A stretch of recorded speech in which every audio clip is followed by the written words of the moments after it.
Ibu dan teman-teman. Perkenalkan, nama saya MC Yunita Kavota, kelas 1B semester 1 NIM 101/2022-0045. Di sini saya akan memaparkan sedikit materi tentang sejarah gereja umum. 1. Periodisasi.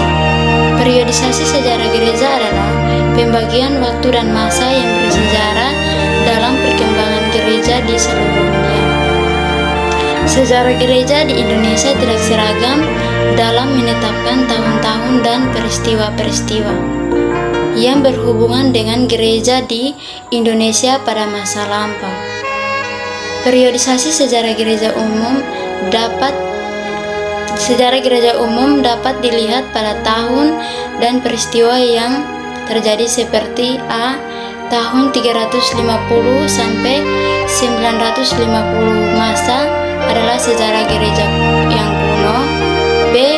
Tahun 590 sampai 1492 atau 1517 masa adalah sejarah abad pertengahan. C. Tahun 1492 sampai 1517 atau 1900-an adalah sejarah gereja zaman baru. 2. Tokoh-tokoh perjanjian lama di Eropa. A. E. Ukor adalah seorang periodisasi sejarah gereja di Indonesia, dijuluki pula sebagai pakar sejarah gereja yang mempunyai artikel terkenal adalah sebuah rintisan. E. Ukor menetapkan sejarah gereja di Indonesia sebagai berikut. 1.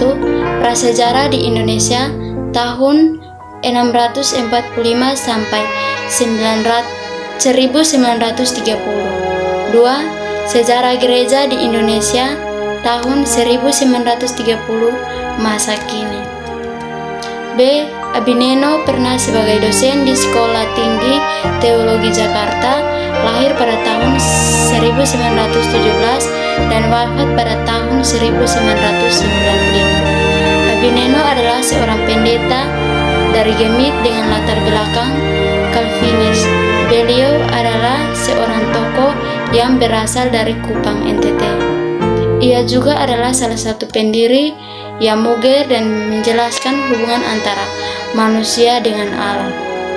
C. Det van den Ende adalah seorang tokoh sejarah gereja yang mengibaratkan gereja sebagai pohon yang tumbuh dari tunas yang kecil dan akhirnya menjadi batang yang besar.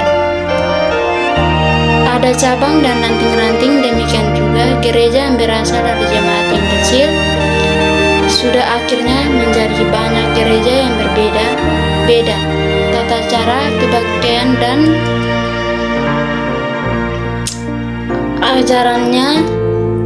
ajarannya. D.